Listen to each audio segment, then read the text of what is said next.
திமுக கூட்டணியில் இடம்பெற்றுள்ள கட்சிகளுக்கு எந்தெந்த தொகுதிகள் என்பது இறுதி செய்யப்பட்டுள்ள நிலையில் அது குறித்த அதிகாரப்பூர்வ அறிவிப்பை திமுக விரைவில் அறிவிக்கிறது.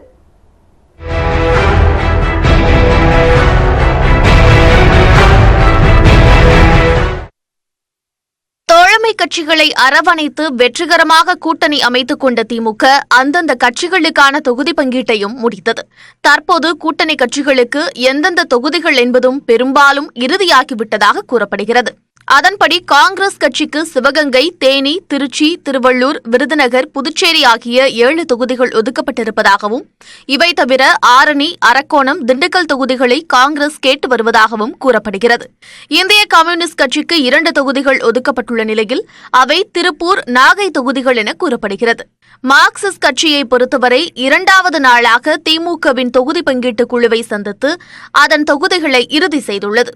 அதன்படி மதுரை, கோவை தொகுதிகள் மார்க்சிஸ்ட் கட்சிகளுக்கு ஒதுக்கப்பட்டிருப்பதாக கூறப்படுகிறது. இருப்பினும் இதுபற்றி திமுக தலைவர் மு.க. ஸ்டாலின் அறிவிப்பார் என மார்க்சிஸ்ட் கட்சியின் மாநில செயலாளர் கே. பாலகிருஷ்ணன் தெரிவித்தார். மார்க்சிஸ்ட் கம்யூனிஸ்ட் கட்சியுடைய பேச்சுவார்த்தை குழுவும் எந்தெந்த தொகுதி என்று அடையாளம் காணுவதற்கான பேச்சுவார்த்தை நடைபெற்று அந்த 2 தொகுதிகள் எது என்று தீர்மானிக்கப்பட்டிருக்கிறது. அது எந்தெந்த தொகுதிகள் என்பதை 40 தொகுதிகளுக்கும் சேர்த்து அறிவிக்கிற போது திராவிட முன்னேற்ற கழக தலைவர் திரு மு.க. ஸ்டாலின் அவர்கள் அறிவிப்பார்கள் என்பதை நான் தெரிவித்துக் கொள்ள விரும்புகிறேன். இதேபோல் மதிமுகவுக்கு ஈரோடு தொகுதி ஒதுக்கப்பட்டிருப்பதாக தகவல்கள் வெளியாகியுள்ளன. உரிய நேரத்தில் திராவிட முன்னேற்ற கழக தலைவர் இந்த தொகுதி பங்கீட்டில் எந்தெந்த கட்சிக்கு எந்தெந்த தொகுதி என்று அவர்கள் அறிவிப்பார்கள்.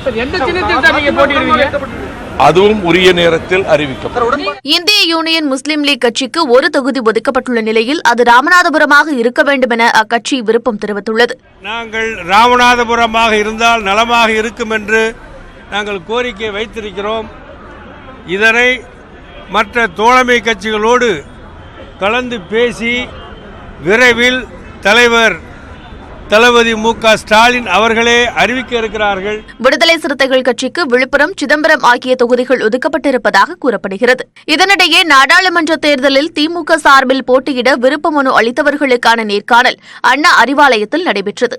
திமுக தலைவர் மு.க. ஸ்டாலின், பொருளாளர் துரைமுருகன், டி.ஆர். பாலு ஆகியோர் விருப்ப மனு அளித்தவர்களிடம் நேர்காணல் நடத்தினர். தூத்துக்குடி தொகுதியில் போட்டியிட விருப்ப மனு அளித்துள்ள கனிமொழியிடம் அந்த தொகுதியின் வெற்றி வாய்ப்பு குறித்து கேட்டறிந்த ஸ்டாலின் அவருக்கு வாழ்த்தும் தெரிவித்தார்.